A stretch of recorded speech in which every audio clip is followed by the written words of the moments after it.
Here are 5 AI-proof creative businesses I would build if I had to start over in 2026.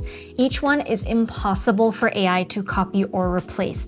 The first business, you can literally start today on your kitchen table for $15 in materials. I made 6 figures selling it last year. So number 1, polymer clay sculptures or wearables, which is the very first business I started and still run today, Tiny Hands. So you can make things like tiny food out of polymer clay and turn them into necklaces or earrings, or you can make cute little art sculptures. So the thing is that AI currently thrives in the digital space. So people selling digital products are getting hit the hardest. So like Canva templates or even print-on-demand art can all be so easily taken over by AI these days. Those are not the types of businesses I would invest in starting anymore. But it is almost impossible for AI to sculpt something out of clay for you, right? And the market for this is a lot bigger than most people realize. But the flood of AI is exactly what's causing droves of people to crave and buy the exact things that AI can't make. I have been selling 6 figures in revenue every year with my polymer clay charms business. And there are other creators with fewer than a few thousand followers right now hitting hundreds of thousands of views per video on TikTok or Instagram Reels with polymer clay food magnets or polymer clay character barrettes, polymer clay anything that's tiny and cute. And the cost to start is also so low and easy. Like 3 or 4 blocks of polymer clay from Michael's is around 15 bucks. And you can just use what you have around the house, like toothpicks or a blade. You can even use your own kitchen oven to bake the clay in. So the clay from major brands is non-toxic, even though most people think it is. That is a myth. I have been doing this for 20 years and I have done my research. If you're still uncomfortable with that, get a dedicated toaster oven for like 20 to 30 bucks. That's it. And you can sculpt 10 to 20 pieces in an afternoon. This is one of the easiest crafts to learn that still produces something people will pay real money for. Okay, number 2, reworked, upcycled clothing and bags from thrifted and donated materials. So I'm talking like patchwork denim jackets stitched together from like 3 different jackets that become one piece nobody else on earth will own. Or say maybe like reworked vintage t-shirts that get cropped or painted or embroidered or embellished, or maybe tote bags from old curtains, or cross-body bags from heritage textiles, quilted tops made from your grandmother's actual fabric. I think this is so cool. And why is this AI proof and print-on-demand proof at the same time? Because mass production requires standardized materials, right? Every piece of fabric coming into a factory has to be the same. Once you're working with scraps, with thrift bins, with donated jeans and vintage scarves, your materials themselves are already one of a kind.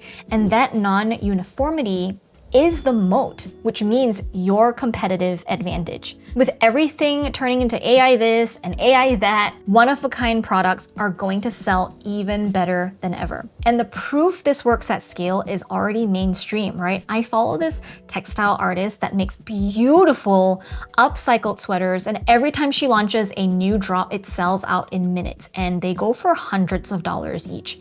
And her story isn't unique to her either. There are lots of other creators selling out one-of-a-kind drops every week. If you already own a sewing machine, you can literally make your first product today. Check out the leftover bins at thrift stores. Ask if your friends have old clothes that they would be willing to donate. It can be so fun and creative. I think the key though to making it work is to make sure you follow current fashion trends. Number 3, mixed media art using actual nature in the final piece. So I'm talking like beach stones, sea glass, dried flowers, pressed leaves, twigs, driftwood, maybe even sand from some specific places, small shells, anything that you can ethically forage and incorporate into a wall art piece or a small sculpture or a hanging mobile, even a piece of jewelry would be so cool, right? And this is AI proof for obvious reasons. The product is literally impossible to replicate because the materials cannot be replicated, especially if you're selling the original sculptures. Now, if you're making wall art with found pieces and then turning that into art prints, that becomes something that is much easier for AI to copy. just something to consider. Here's an idea for making this specific. So your moat, which is your competitive advantage, isn't just nature art, right? That is already so competitive. Your moat can be the specific place that you got your supplies from, like the Pacific Northwest beach stone art, or wildflowers pressed from a Vermont meadow, Lake Superior driftwood, right? Buyers don't pay high prices for generic products, commodities. They pay specifically because the piece came from a place they hiked or where they got married, right? The place is the story. AI cannot go to a specific beach and collect the sand and then make the product. Only you can. And the highest ticket version of this idea is preserved wedding bouquet art.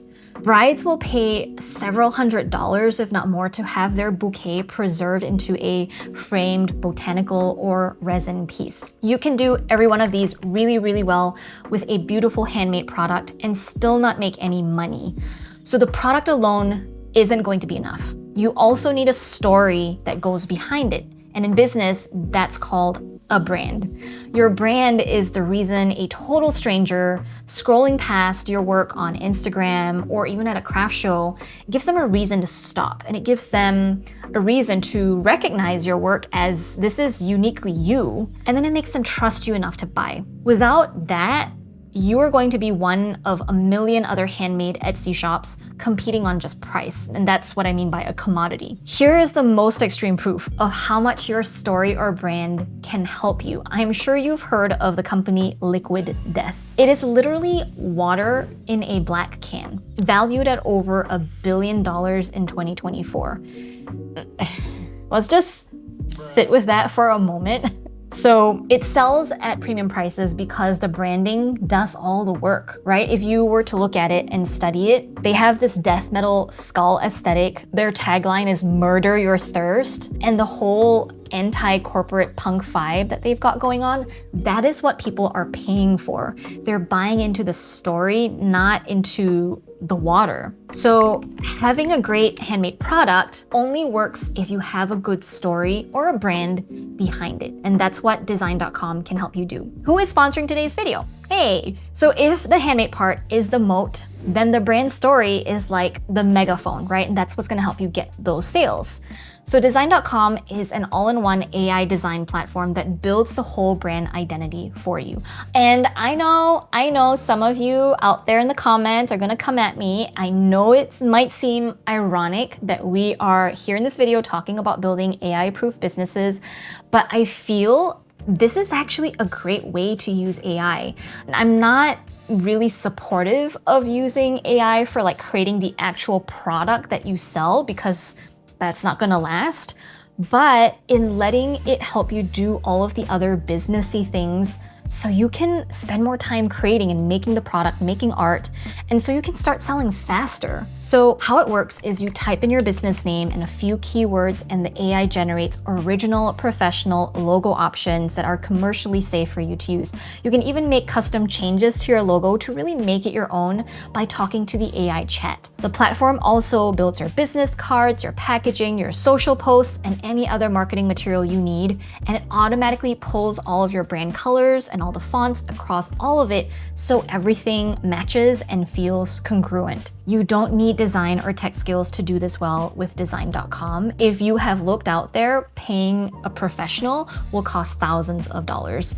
And this is just a fraction of that price. So just describe what you want in plain English and the AI actually does the designing work for you. So once you pick your business idea, go sign up for the free trial for design.com in the description, linked below, to create your own branding. All right, carrying on with number 4. Hand-poured concrete home decor like ring dishes, mini planters, candle holders, bookends, paperweights, jewelry trays, soap dishes, incense holders, that sort of thing. And I'm already thinking there are a few aesthetics inside this category of business that are selling really well right now, like terrazzo, which is where you have different chunks of different colored material embedded, so the surface looks like a mosaic. That's really pretty. You can tint the concrete into soft pinks, maybe mints, yellows. Those colors are super trendy right now. You can even embed things in the concrete where you actually cast stuff into the surface so it becomes part of the piece. If you turn this into mixed media, now that makes the sky the limit for you, and you can really make something super unique. Now, the cost to start a concrete product business is a bit higher than everything else we've talked about, but the good news is a bag of concrete is huge and you can make a ton of product with that. But then of course, you do want to invest in the molds, the pigment, the sealant, all of that stuff though you can get for under 60 bucks from the hardware store. So while it is a bit of a higher barrier to start, I mean, even that in itself is a great advantage for anyone choosing this because there will be a lot less competition. By the way, if you want more step-by-step for how to choose a great business idea, how to start it and make consistent sales without using Etsy or social media or showing your face on camera, I teach all of that in my free workshop. There is a link in the description below. Go watch that after you watch this video, okay? Number 5, hand-bound journals and sketchbooks. Oh, my favorite.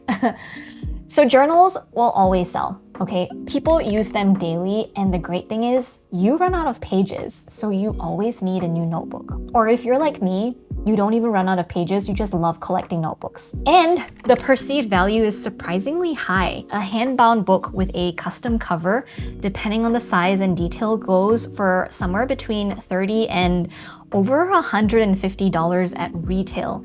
And a hand-bound wedding guest book can clear $200+. You can make your covers one of a kind. You can use upcycled fabric, leather scraps, hand marbled paper, pressed botanicals. You notice the cross-pollination of ideas happening here? The cover of one of these journals could literally use materials from all the other ideas on this list that we've talked about. Now, of course, you will need bookbinding supplies and a couple of evenings, maybe watching YouTube tutorials to learn like the basic stitches that you need to bind the pages together, but you could literally start selling hand-bound journals in less than a week. This was actually the very first product I started hand making. I loved making each book unique, and I sold every one that I made.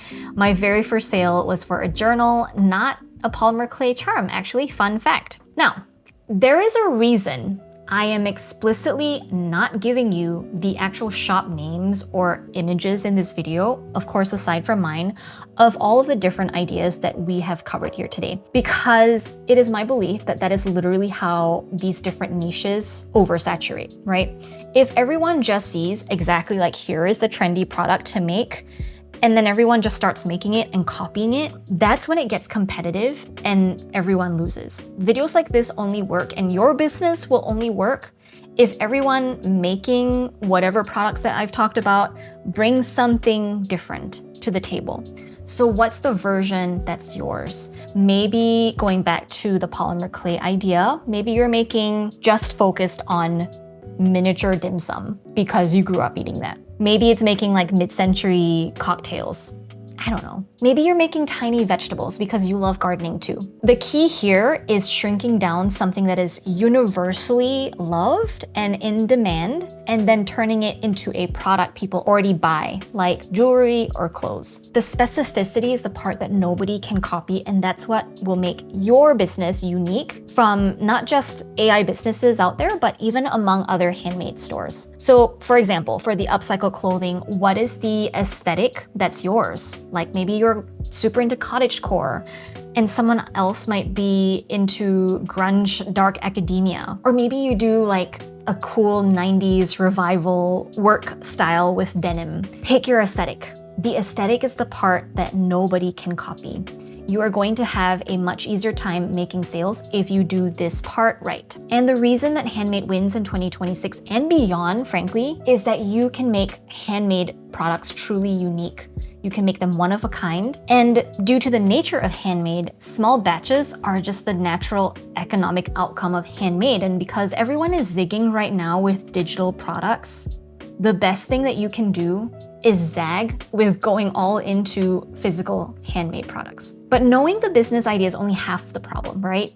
Actually running a business keeps a lot of creative people stuck, and it is hard if you don't know what you're doing. That's why you need to watch this next video about the 4 skills you need to build a successful, profitable online handmade store. It is on your screen right now. Go and watch that one next.